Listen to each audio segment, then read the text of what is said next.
मंच पर विराजमान सभी महानुभाव और हिंदुस्तान के कोने कोने से आए हुए सभी प्रतिनिधि बहनें, गुजरात की धरती पर मैं आपका स्वागत करता हूं।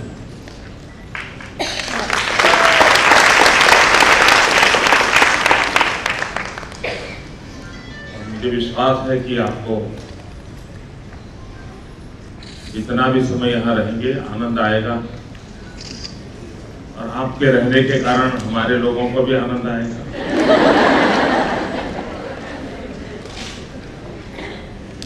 क्योंकि हम टेक्सटाइल के लिए जाने जाते हैं।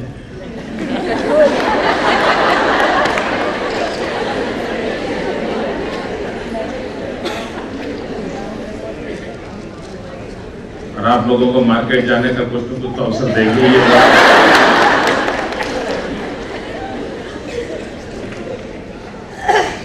और वैसे भी मैं चाहूंगा कि महिलाओं के समारोह ज्यादा से ज्यादा गुजरात में हो।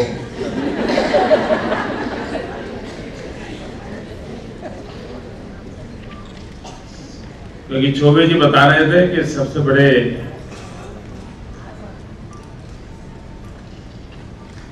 मार्केट ड्रिवन कोई फोर्स है कंज्यूमर मार्केट को बढ़ावा देने वाला, तो आप लोग हैं।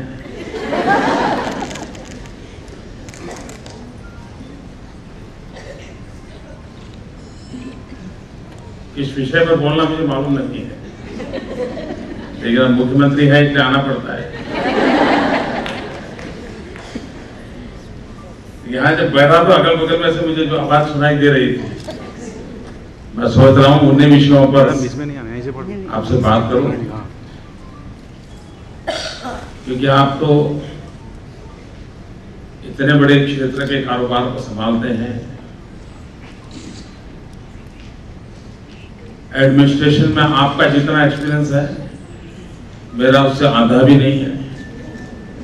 मैं तो बहुत नया हूं, 2001 के बाद ही सरकारी दफ्तर मैंने देखा है, तो मेरा कोई उतना एक्सपीरियंस भी नहीं है।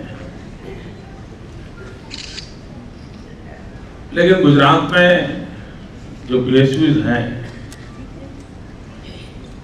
अब हमारे देश के इलेक्ट्रिसिटी कंपनीज, सबको पता है हालत क्या है। आप लोग भी भली भांति परिचित होंगे। एक बार भारत के प्रधानमंत्री ने लाल किले पर से बड़ी पीड़ा व्यक्त की थी पूरे देश के इस सेक्टर पे। हम भी जब 2001 में यहाँ आए थे तो करीब पर ईयर हमारा 2500 करोड़ रुपए का लॉस था पावर सेक्टर। और उसके बाद हम आए तो हमारे कुछ जो सोच थी उसको इंप्लीमेंट करना चाहते थे, जिसमें बच्चे जो हॉस्टल में पढ़ते हैं उनको पावर टैरिफ में कैसे रियायत दें, एग्रीकल्चर सेक्टर में कैसे टैरिफ में रियायत दें, ऐसी कुछ चीजें मेरे मन में थी। तो पहले से 2500 करोड़ का घाटा था, 900 करोड़ हमने जोड़ दिया, तो 3400 करोड़ हुआ। और दूसरी तरफ हमने कुछ इनिशिएटिव लिए। उस समय हमारा 2000 मेगावाट शॉर्टफॉल था और 2001-2 में लोग मुझे मिलते थे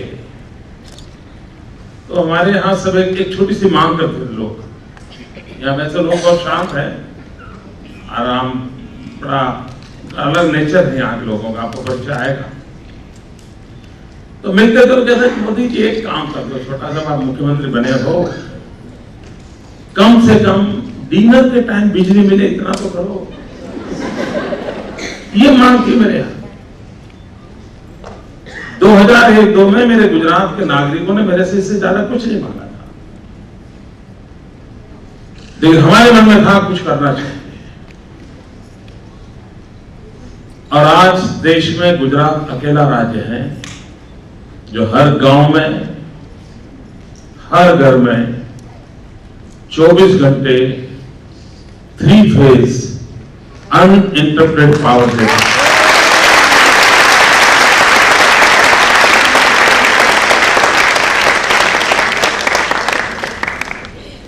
इन 10 साल में एक नया पैसा टैरिफ नहीं बढ़ाया।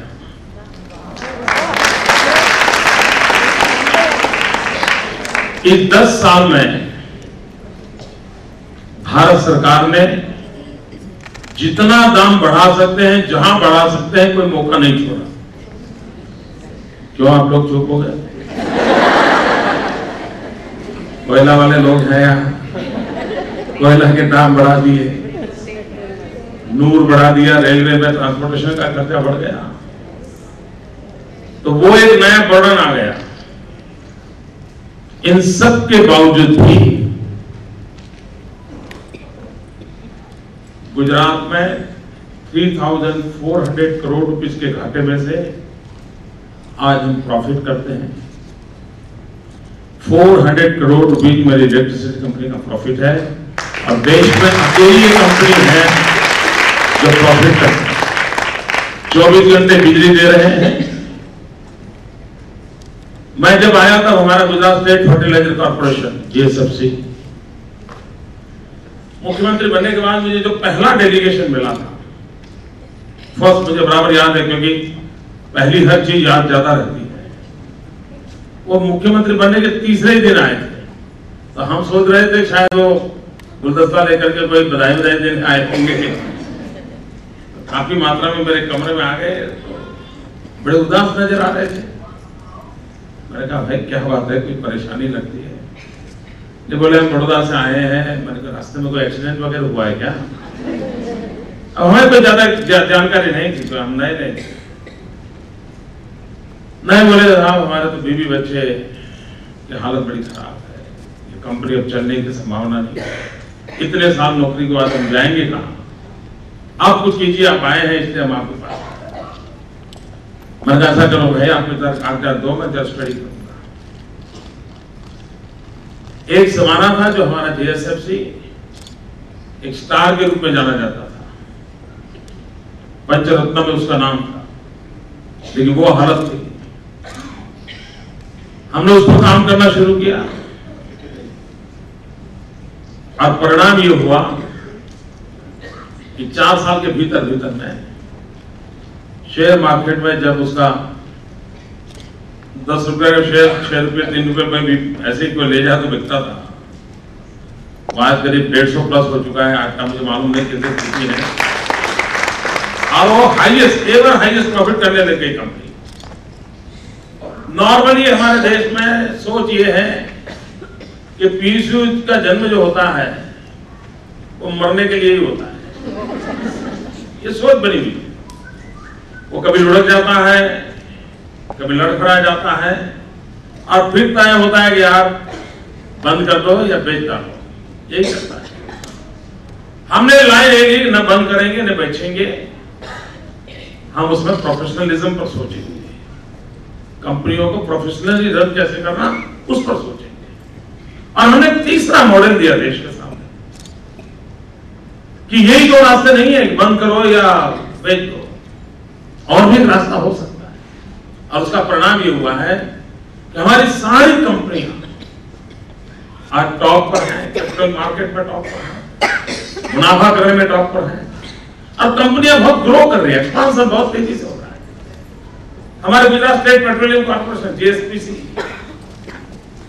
अब उसकी आयु तो मुश्किल से 15 साल है। अब ओएनजीसी का दबदबा है इस फील्ड में, कोई इस पर देख भी नहीं सकता, नजर भी डाल सकता है ओएनजीसी है, कोई इधर उधर देख नहीं सकता, वो हाल है। और भारत सरकार के पूरे आशीर्वाद है ओएनजीसी पर।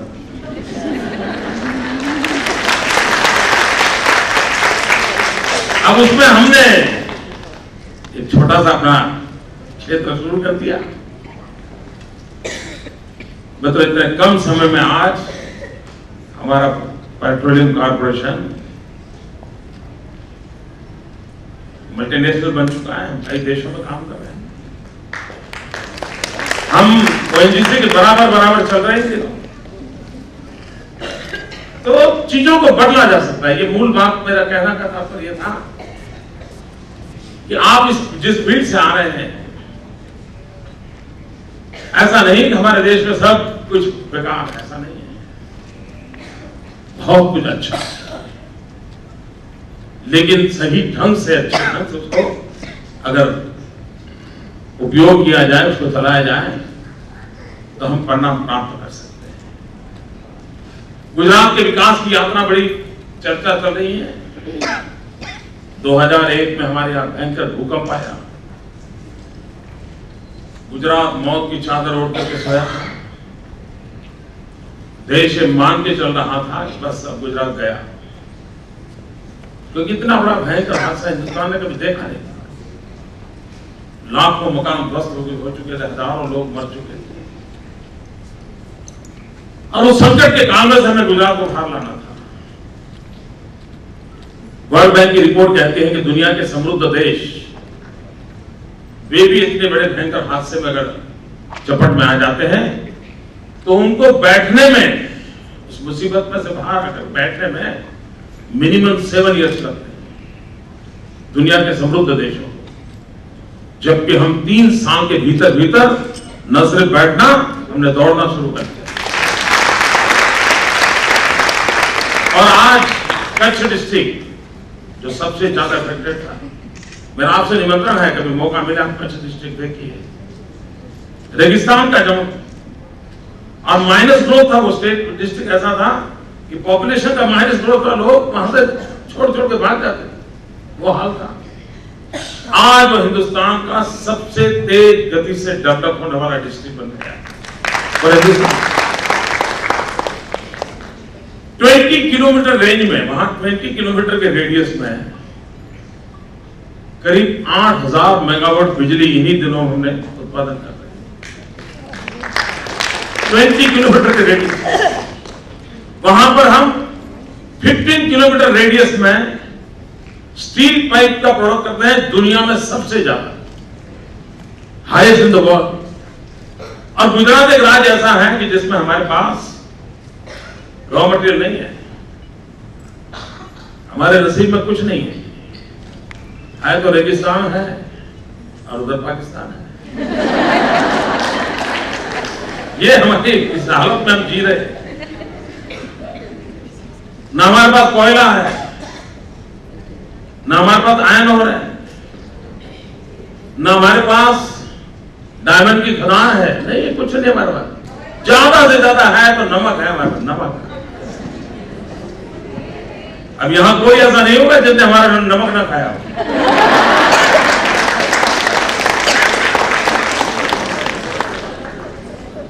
ये हाल है, उसके बावजूद भी आज हम स्टील मैन्युफैक्चरिंग में देश में नंबर 1 की ऊंचाई पर पहुंचने की स्पर्धा में आकर के खड़े हो गए। आयरन ओर नहीं है, कोयला नहीं है,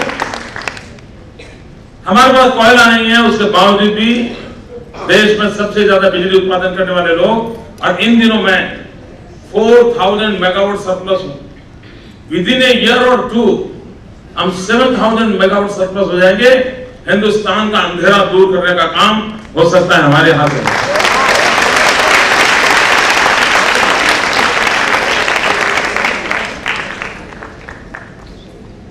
मतलब हमारे पास डायमंड की खदान नहीं है, लेकिन दुनिया में कोई भी नट नटी, कोई भी किसी के शरीर पर अगर डायमंड है तो लिख के रखिए उस डायमंड पर गुजराती का हाथ लगा हुआ है।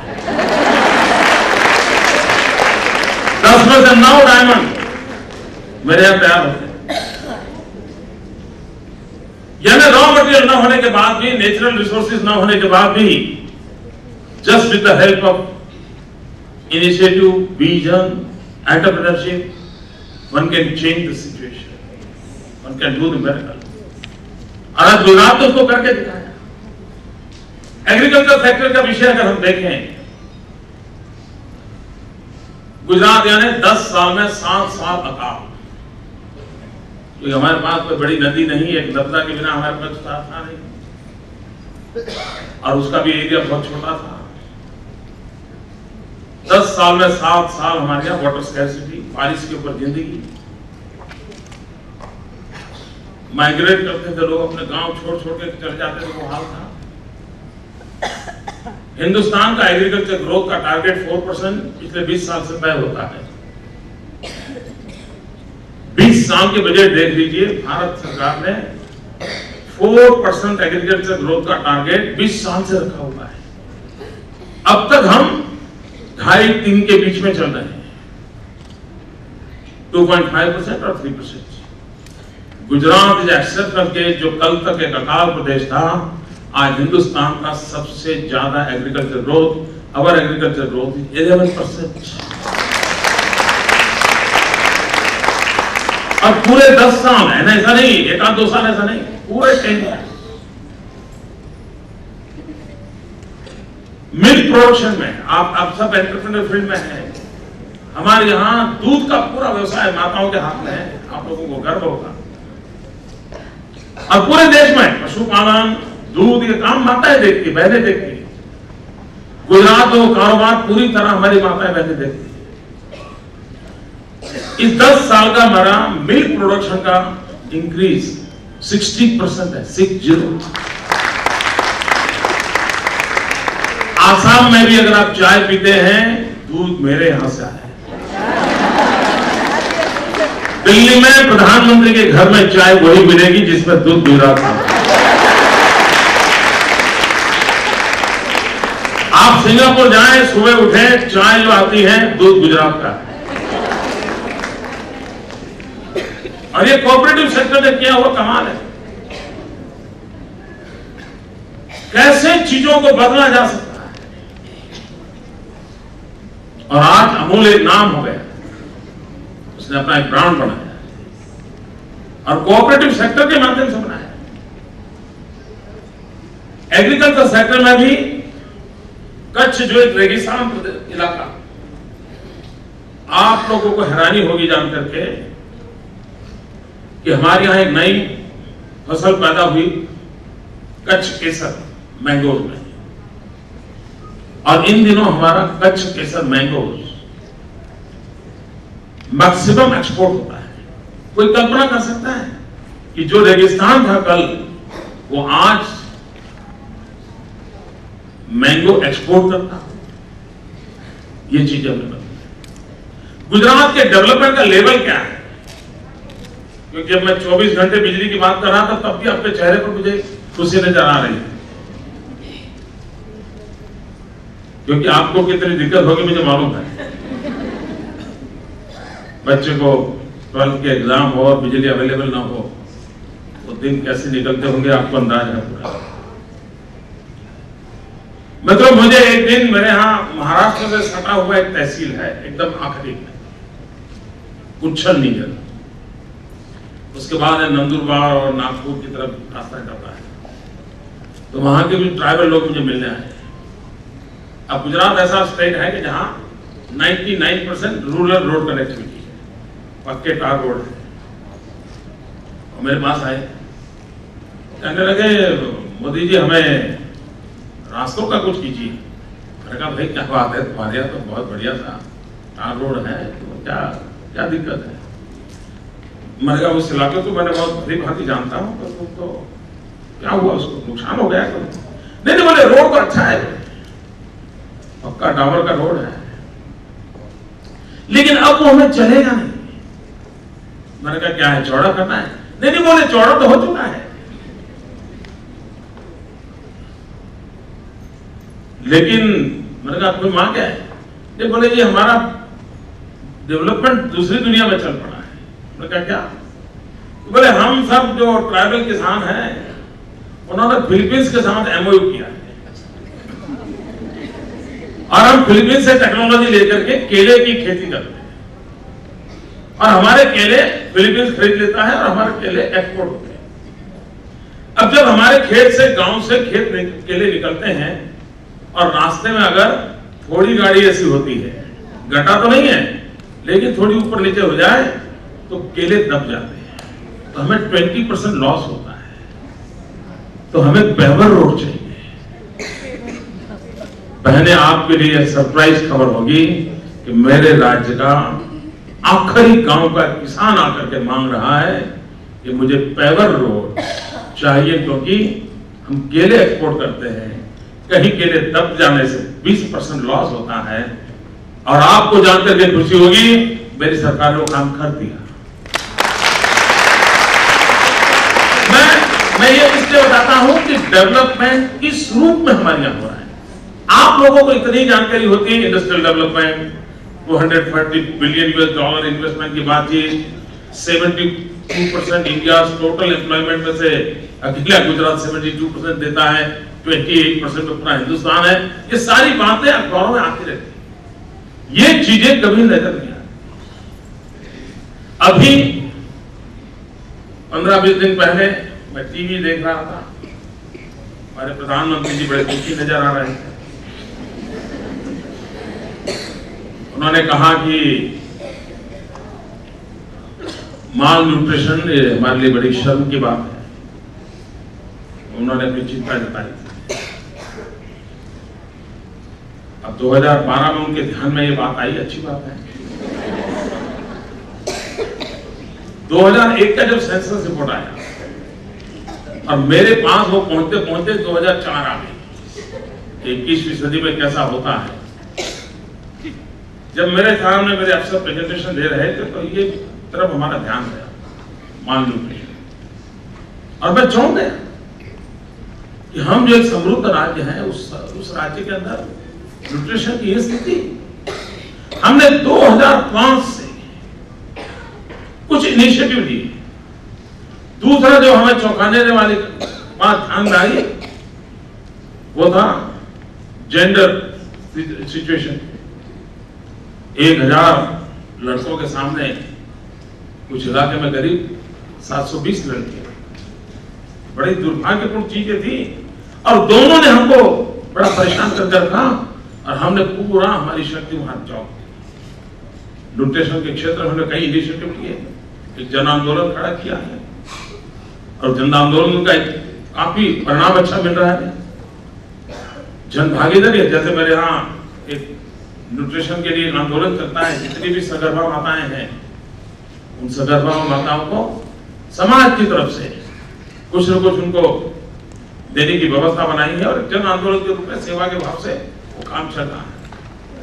आंगनबाड़ी के बच्चे होते हैं तो उनको जाकर के समाज के लोग जाते हैं। हमारे गवर्नमेंट अफसर है जिन्होंने गोद ली हुई है आंगनबाड़ी, और एक प्रकार का जन आंदोलन खड़ा किया है। उसी प्रकार से बेटी बचाओ पर हमने बड़ा फोकस किया, और काफी पिछले 2005 से बहुत बड़ी मूवमेंट चलाई, जो कभी हम 1000 के सामने 700-750 बीच की स्थिति थी, आज बदलते बदलते बदलते करीब हम 900+ पर पहुंचे। बहुत कठोर कानून बनाए हैं, जागृति का अभियान चलाया है, सामाजिक मूवमेंट चलाई है, रिलीजियस लीडर्स को लगाया है, माताओं बहनों को जागृति की ओर जोड़ा है, और उसका एक परिणाम भी आया, एक बहुत अच्छा परिणाम मिला है। और देश के अन्य भागों में भी जरूर इससे इंस्पिरेशन मिल सकता है उस स्थिति को। अभी बात कही कि अब आगे बढ़ना कठिन होता है क्योंकि पुराना घटा बहुत बड़ा है, लेकिन अब जो नए बच्चे जन्म लेते हैं, मैं मानता हूं नए में हम बहुत जल्द 1000 लड़के के सामने 1000 लड़की की स्थिति में आ जाएंगे, नए जन्म। तो ये एक बहुत बड़ा काम हम कर पाए हैं, और उसको हम आगे बढ़ाने के लिए कोशिश कर रहे हैं। गुजरात विकास की नई ऊंचाइयों को पार कर रहा है। जब तक ये अवार्ड समारोह नहीं था, मैं इस फंक्शन को देख रहा तो दिखने में तो काफी गुलाबी है, रंग रंगीन है, लेकिन माहौल जैसे बोर्ड रूम में बैठे हो ऐसा गंभीर था। लेकिन जब ये इनाम विनाम शुरू हुआ तो थोड़ा हल्का फुल्का माहौल पड़ा। फिर मैं देख रहा था कि ये आपका शब्द सुनते तो वीक है,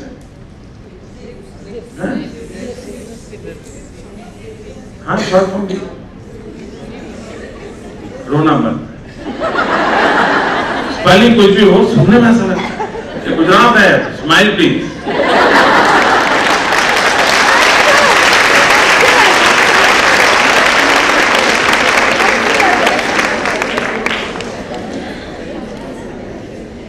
के अंदर एक छवि है कि भारत में नारी के संबंध में एक ऐसा दृष्टिकोण है जहां जिसको हम कोई सेकंड सिटीजन मानते हैं, उस प्रकार के वेस्टर्न वर्ल्ड में इंप्रेशन। मैं समझता हूं इस देश का सबसे बड़ा अपमान है। अब इस संबंध में देश के नाते हम लोगों ने सोचना चाहिए, पुरुष और स्त्री के नाते नहीं, इस देश के नाते सोचना चाहिए।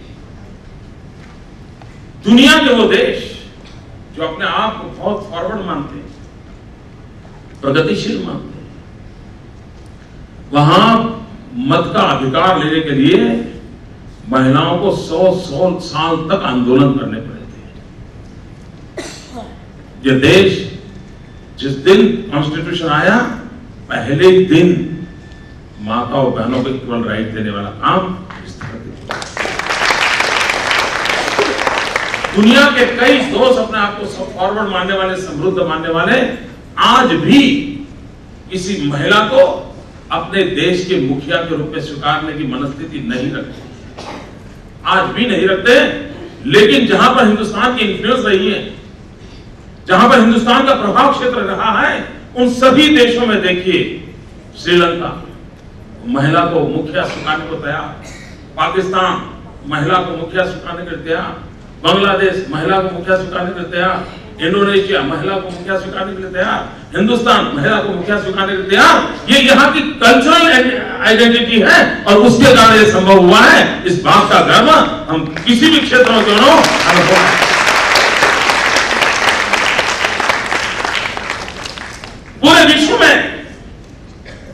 पूरे विश्व में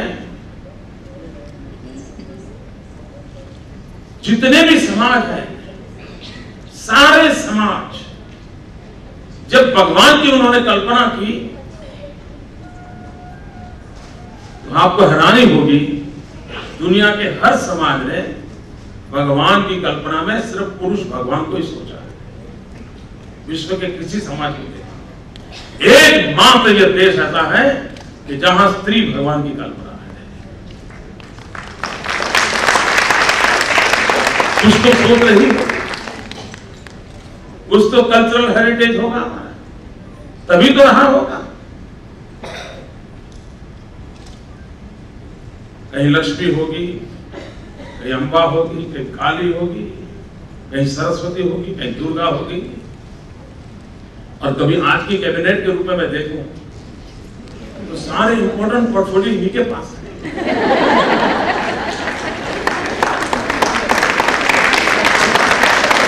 फाइनेंस तो लक्ष्मी जी है, एजुकेशन तो सरस्वती जी है, होम डिपार्टमेंट तो काली है। अब कभी हम इन तरफ गौर करें तो हमें पता चलेगा। अब पश्चिम पश्चिम की दुनिया में अभी भी झगड़ा चल रहा है, पुरुष और महिला बराबर है कि नहीं, ये बराबर है। और ये मनोवैज्ञानिक अवस्था हजारों साल से चली आ रही है। हर बार महिला को लगता है कि मैं पुरुष के बराबर हूं। ये मनोवैज्ञानिक चल रहा है। जिन लोगों ने पुरातत्व और एंशियंट चीजों की ओर देखा होगा तो एक बहुत बड़ी बात ध्यान में आती है। ईश्वर ने पुरुष को सौंदर्य नहीं दिया है और इसलिए उसको कुछ न कुछ एक्स्ट्रा करना पड़ता है। और सदियों पहले जितनी मूर्तियां आप देखोगे तो जितने गहने हैं वो सारे गहने पुरुष पहनता था। सर पे अगर ताज पहनता था, पूजा में पहनता था, कलाई पे पहनता था, कुंडल पहनता था। ये आज आप लोग जितने पहनते ना वो सारे के सारे पुरुष पहनता था। लेकिन उस जमाने की महिलाओं को हुआ होगा कि हमें पुरुष के बराबर बनना है, तो उन्होंने इसको एडॉप्ट किया होगा।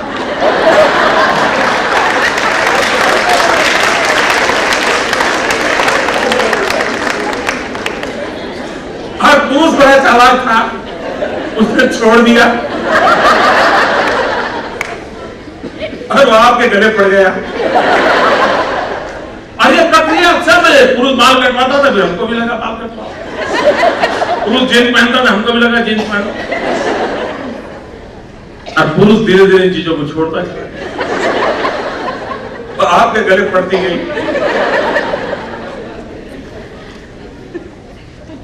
मैं मानता हूं चीजों को अगर गहराई में देखा जाए तो ये जो एक मनोवैज्ञानिक तनाव चलता है उससे मुक्ति मिल सकती है। हम ही एक देश ऐसे हैं जिसने अर्ध नारी नटेश्वर की कल्पना की। हमने स्त्री और पुरुष को भिन्न नहीं माना, किसी एक को हमने सुपर नहीं माना। दोनों के बिना सब कुछ अपूर्ण है, अधूरा है, ये विश्वास इस धरती का है। किसी एक से कुछ नहीं होना है, ये विश्वास यहां की हमारी परंपरा है। हम जहां भी बैठे हैं, जब ऊंचाई पर बैठते हैं तो इन चीजों को करने के लिए संभावना बहुत बढ़ती है। इन मूल चीजों की ओर भी अगर हम ध्यान देंगे, इस सामर्थ्य को हम पहचानेंगे तो हम बहुत कुछ दुनिया को दे सकते हैं। आप एक ऐसे फिल्म है जहां इन दिनों तो दुनिया में सब चीजें जगह पर कॉर्पोरेट सोशल रिस्पॉन्सिबिलिटी की बात चल रही है। आप भी कुछ न कुछ करते होंगे, लेकिन जहां पहले बैठी हैं, आप आग्रह पूर्वक महिलाओं के विकास की ओर विशेष ध्यान दें।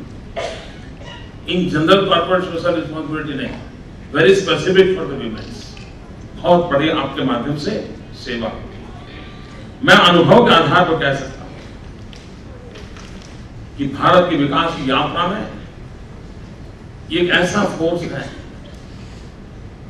50% जनसंख्या, जिसको अगर बड़े वैज्ञानिक ढंग से जोड़ा जाए तो 21वीं सदी हिंदुस्तान की सदी बनाने का एक बहुत बड़ा अहम पहलू बन सकता है। बहुत बड़ी ताकत के रूप में उभर सकता है। विकास की यात्रा में उसको हिस्सेदार बनाए। हमारे देश में आज भी कुछ चीजें ऐसी हैं जो परेशान करने वाली है। अब जैसे बच्चा स्कूल जाता है, बच्चा स्कूल जाने तक सबसे ज्यादा मेहनत कौन करता है? मां करती है। 9 महीने अपने पेट में रखने से लेकर के उसको बड़ा करना सब मां कर रही है। लेकिन जब स्कूल में जाएगी पहले दिन तो बाप का नाम लिखते हैं, मां का नहीं। मेरा राज्य ऐसा है जहां कानून बनाया मैंने आकर के कि बच्चे के पीछे बाप का नाम लिखना ना लिखना आपकी मर्जी, मां का नाम लिखना कंपल्सरी है।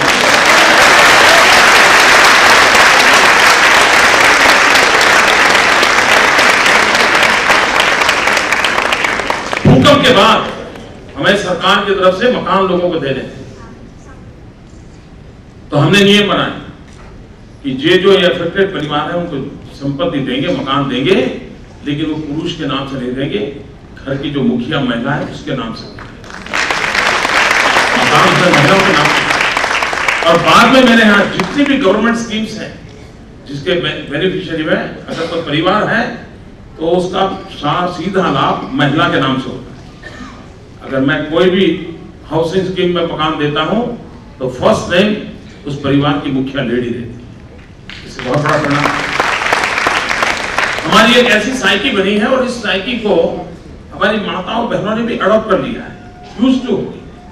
जैसे घर में कोई भी संपत्ति खरीदी जाएगी, मकान खरीदा तो पुरुष के नाम पर, खेत खरीदा पुरुष के नाम पर, गाड़ी खरीदी पुरुष के नाम पर, यही होता है। और जब कभी जीवन में कुछ बुरा दिन आया तो उस बेटे के नाम पर ट्रांसफर होता है, मां बेचारी वहीं पे रह जाती है, वो फिर असहाय होती है। मेरे राज्य में हमने कानून बनाया है कि जो भी संपत्ति अगर आप महिला के नाम से खरीदोगे तो टैक्सेशन में मैं रिलैक्सेशन देता हूं, और उसका परिणाम यह आया है इन दिनों मेरे यहां महिलाओं के नाम से संपत्ति खरीदी जाती है। करीब 700 करोड़ रुपए मैंने टैक्स बेनिफिट दिए, 700 करोड़ रुपए। चीजें छोटी छोटी होती है, लेकिन समाज जीवन में एम्पावरमेंट जो कह रहे हैं ना, एम्पावरमेंट है। आज भी ऐसा नहीं है कि हमारी माताओं बहनों का कोई कंट्रीब्यूशन नहीं है। जैसे कोई समारोह होगा तो बाहर रंगोली के लिए वो बहनों को बुला लेते हैं, फिर अनाउंसमेंट करना है तो किसी महिला को खड़े कर देंगे, किसी को माला पहना है तो ट्रे पे माला लाने का काम दे देंगे। लगता है ऐसा कि जैसे बड़ी पार्टनरशिप हो रही। सबसे बड़ा है डिसीजन मेकिंग प्रोसेस में पार्टनरशिप है।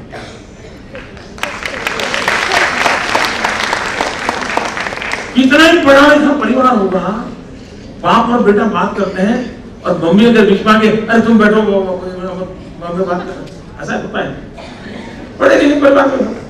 ये स्थितियों को कैसे बदला जाए, समाज जीवन में चीजों को कैसे बदला जाए, और ये सहज रूप से बदला जा सकता है। काफी कुछ इनिशिएटिव हमने लिए हैं, मैं ज्यादा समय लेता नहीं हूं आपका।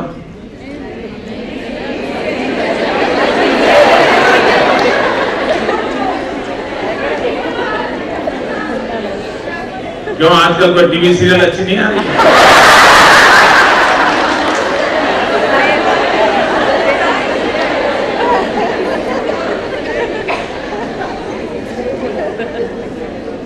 आप गुजरात का मजा लूटिए, और गुजरात में अगर कहीं भ्रमण करने के लिए जाने वाले हैं, अगर मेरी सरकार को बताया जाएगा तो हम पूरी तरह आपको मदद करेंगे, मार्गदर्शन करेंगे।